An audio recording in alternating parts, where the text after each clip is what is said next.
everyone, it is the Bookatarian here, and this is the third time I've tried to record an intro to this video, so I'm getting a little frustrated. I somehow keep deleting the clips instead of saving them every time once I finish it, so now I'm just getting a little irritated. But I've decided to, for the time being, ditch weekly reading vlogs. I think I already made that decision before now, but now I'm reaffirming it. I'm not going to do weekly reading vlogs, but I am going to do video diaries for the books that I read, starting with the second Master's Edition of Fairy Tale by Hiro Mishima. I'm actually technically a few hundred pages in already, but it is a 1,000 or so page volume, or book, I suppose. So there's still plenty of material for me to go through and for me to pause and talk about certain things as I'm going along and reading them. So I'll give this a try, and if I like it, I'll probably just do these video diaries for the books that I read. Probably not all of them, we'll see. Just if I happen to read like 2 or more than 1 book a week. We'll see, because I kind of want to keep the maximum amount of videos that I'm doing and working on to 2 a week, just to keep my stress and anxiety level down. But we'll see. I maybe might just reserve doing video diaries for the books that I physically read, unless I feel so inclined to do one for audiobooks, because I'm still listening to a lot of them audiobooks when I'm working. And that would just be a little hard to film the content as I'm reading it, because I can't just like quick hit the pause button and film my articulate theory about this scene that happened in this book and then go back to like stocking the soup. That won't work very well, and it's honestly a little inappropriate to do something like that when you're working. Even if you are allowed to listen to a book whilst you work. So I think I'll just reserve the video diaries for the books that I'm physically reading, for the time being anyways, like I said. So for today, it is almost 7 o'clock. I'm gonna go put some makeup on, and maybe do something with my hair, because I do want to film a video today, possibly even 2, but I'll probably just be 1, we'll see. So I'll film today, maybe work on editing it. If it's a really quick editable video, then I'll probably just end up uploading it directly to YouTube and setting a scheduled publish date for tomorrow, because I still really like the idea of publishing or posting videos on Sunday and Friday, just because they're the days after my days off. So it just makes a heck of a lot of sense and relieves a little bit of stress from me. Then again, if I decide to make additional video content, that should not affect when I'm filming or doing whatever. So yeah, for the time being, that's just what I'm doing for the day. I'll film the video, and if I feel like editing it right away after I'm done filming, I'll do that and read a little bit for like a few hours, then probably go to bed, because I do have work at 1 in the morning. So I want to make sure I do get some sleep and then wake up for some dinner or something. A very, very, very late dinner, like 10 p.m. maybe. We'll see how it goes. My schedule is very flexible, especially now that my parents have gone on vacation to a cabin for a weekend and the dogs are gone. So it's just me by myself in this little house. So I don't have to feel like I have to be quiet for any period of time. I can film in my dad's office as often as I want. It's over there. It's my favorite spot to film, and since my dad does work from home, as does my mom, they're both using their offices fairly regularly, so it makes filming during daylight hours a little interesting, as you probably noticed, or maybe you haven't, that a lot of my videos do take place during the nighttime. unless I'm filming outside. I'm still trying to find a good place for me to go and film without having to worry about being in the way of anyone else.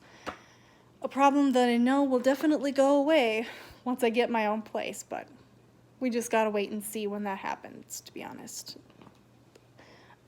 With everything going on in the pandemic, I'm not looking too forward to living on my own and having to do all these super adulty things by myself.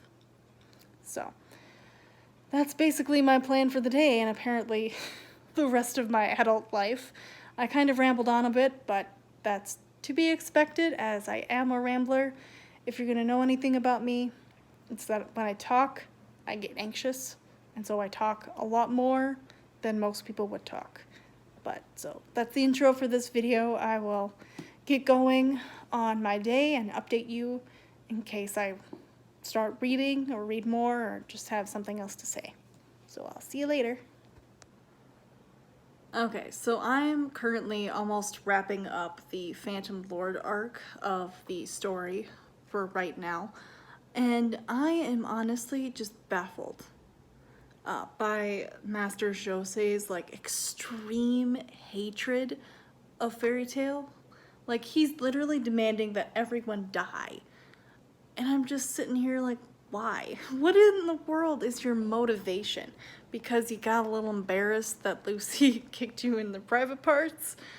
That makes no sense. Like, the hatred that you would have to have for this group of people, there's just seemingly no reason for this astounding amount of hatred. And I have watched the,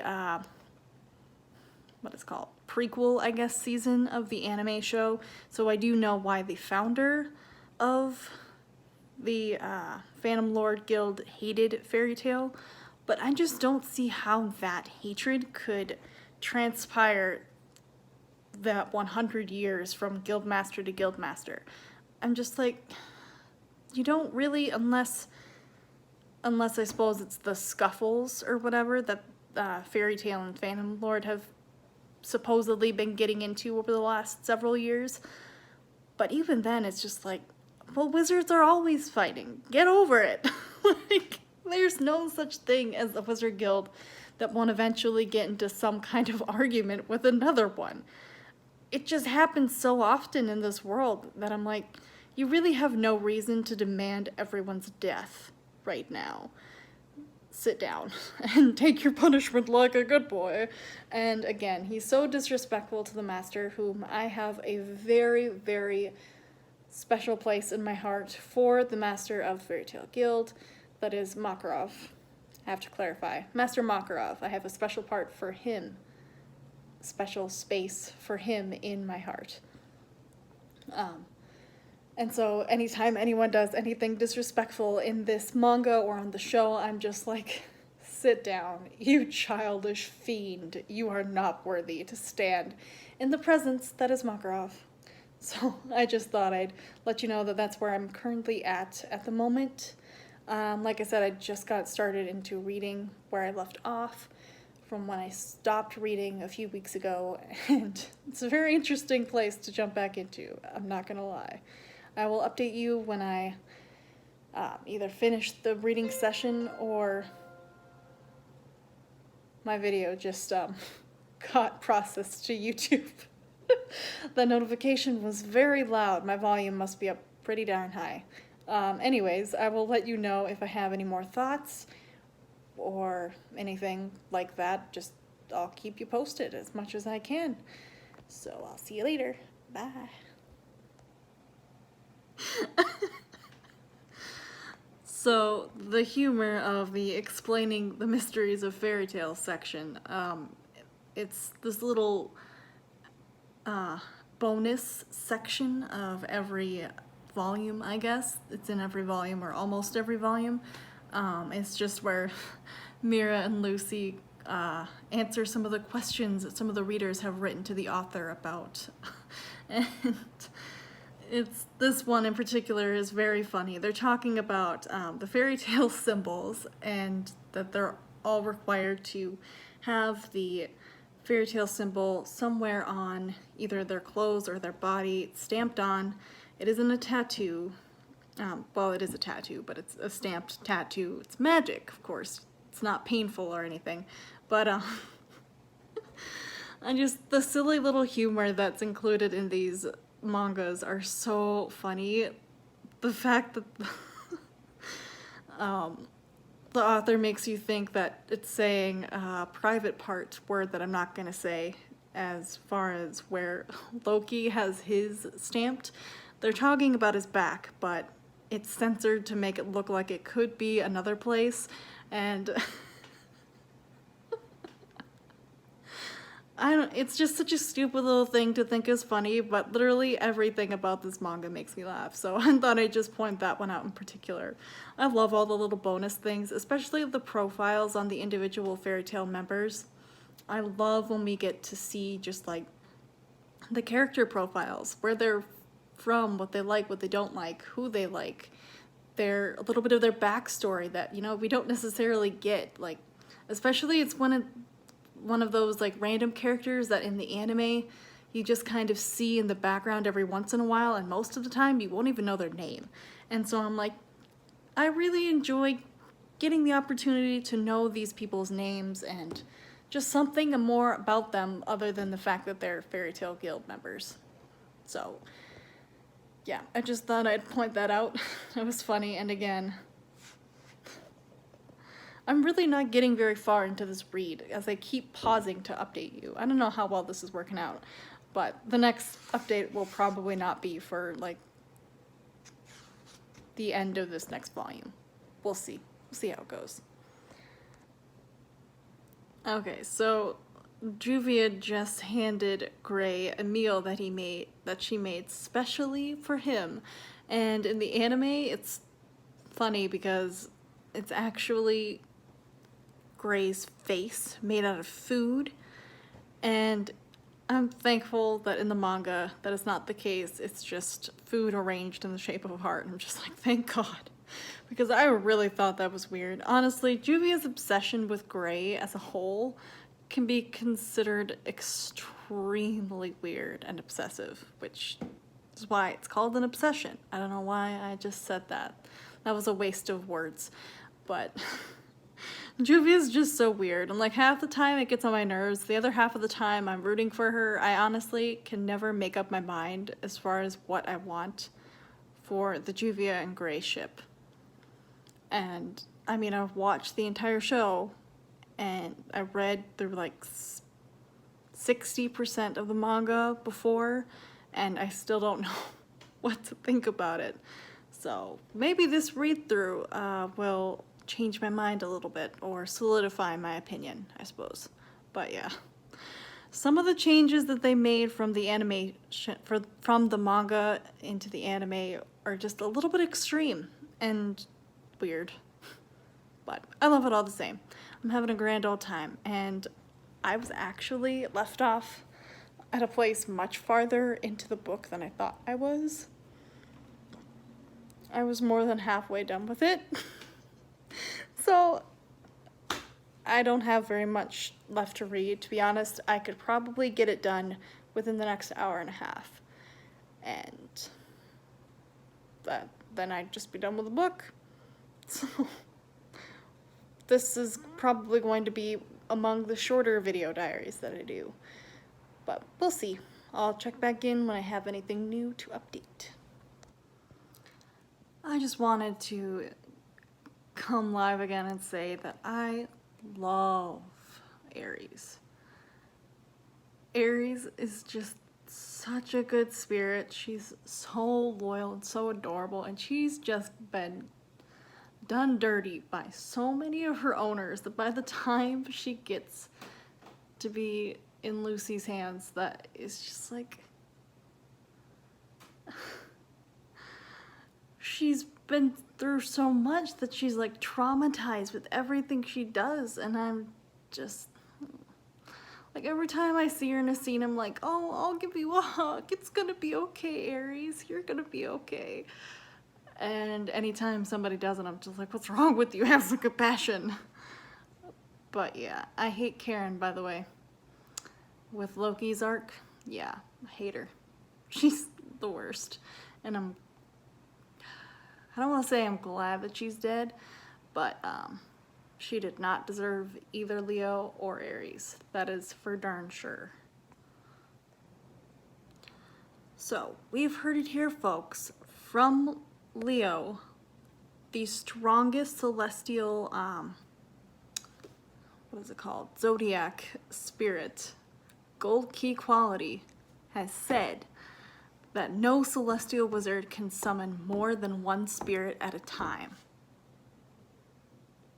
And by the end of this volume, Lucy summons all of her spirits. I think she's got like 6 or so, maybe 7 at this point in time in the series. She can summon, she breaks the expectations of all celestial spirits. Celestial wizards. I can't speak words. And there are still times in which I hear people say that they are convinced that Lucy is just such a weak wizard. Like she's, oh, you know, she's so useless, blah, blah, blah. No, she's not. She kicks ass as the celestial wizard before she's even been in the guild for that long. And she does this to save Leo. And like, y'all, sure, she may not be as adaptable at combative situations yet, but that doesn't mean she's a bad wizard or a weak wizard by any means necessary. She's most definitely not. She literally defies every expectation set by every other celestial wizard before her. She breaks all of that. So I'm just... I wanted to make that point to say that Lucy is by no means a weak wizard, even though a lot of people are under the impression that she is. It's a little unfortunate. Alright, so I have decided to stop reading for the day. It is almost 11 a.m. And I have a little bit less than 100 pages of fairy tale left to make my way through. I'm just getting really tired and it's really hard to like keep my eyes open. So I think to wake myself up, I'll probably just take a break, unwind a little bit, drink some more water, maybe prepare myself a small lunch and my meal that I bring with me for my work break, and just try to wind down, I guess. Just try to wind down so I can fall asleep and hopefully get at least 8 hours of sleep tonight before I go into work. Or maybe even wake up early enough so I can go for a walk or something before I have to go to work. Well, we'll see. We'll see how that goes. But so I have quite, well, what's left? So the key of, not the key of the star sky. Falling star, Loki's arc. I can never remember the exact names for the arcs that each one is called as far as the anime goes. I don't think they really have official names in the manga. They just are depicted by volumes. But I finished Loki's story and I haven't started with the Tower of Heaven arc yet. So I thought that it would be a good place to stop for the day. Just because I know that if I start that arc, that I'm going to want to see it through all the way, and it definitely does not get wrapped up in this edition, and so I know that when I start reading, I'll immediately want to continue reading Master's Edition Volume 3, which I don't think I will be doing a video diary for, just because I'll have just done this one. And I kind of want to space them out and make them a little bit more special, save them for like the really compassion projects, I guess. I know some people like, they post the videos of like book reviews and things that are kind of like that, which is what this is, but just a more lengthy version of a book review. But because it is like that, the editing is going to be more extensive in a way, and kind of not really. And just for the sake of how many uploads I can maintain a week, I don't want it to be just a super roller coaster type situation, like I'll have 4 uploads in a week because I had a few video diaries as well as my hopefully eventually standardized 2 videos a week. So I'll just, kind of pick and choose as I go. And if you guys are really interested in posting recommendations of books that I have that you want to see me do a video diary on, like, just let me know in the comments down below and I'll think about it. The thing is, I am a very big mood reader, so if you do leave a suggestion and I'm not in the mood to read it, it might be a little bit of a wait before I actually get to reading that. But aside from that, yeah, that's basically all I had to do for an update. I wonder what I'm gonna have for dinner. I'm not sure. I got myself a few options, and since I am eating for myself, I can't just make a huge family-sized thing or other. And we still have leftovers from dinner a few days ago that I could eat too. But it's just salad, so I want a little bit more than that. So I might end up making a ramen stir-fry pasta thing or other to go with the salad. With carrots and guacamole. Oh, that sounds good.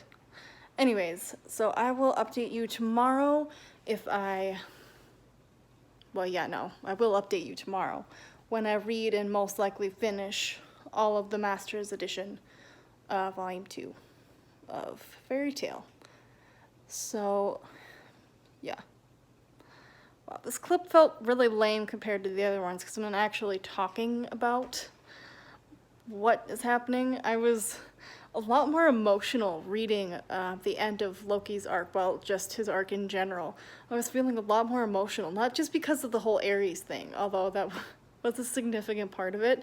It's just like the friendship that Lucy feels for Loki just because they're in the same guild, despite the fact that up until that point he had been giving him his own version of the cold shoulder, which he can't really give as well as Gray can because Ice Wizard.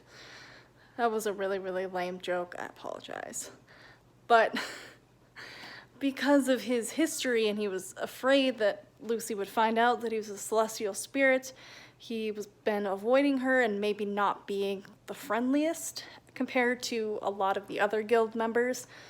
But she still just feels so strongly about him, and her friendship with him is just about the most important thing in her opinion. And so she puts forth so much effort to show him that she cares and that he's worth fighting for. And it was literally making me about to cry. And maybe that's just a combination of me being really tired and reading this, but I mean, either way, if the book is about to make me cry, you're doing a pretty good job, because it takes a lot for a book or a show to make me cry. It takes a lot. So I just thought I'd add that in for some actual book reaction content. Otherwise, this is just a fairly useless clip. I'm giving myself a lot to edit. I mean, practice makes perfect, I guess. I'll see you guys tomorrow.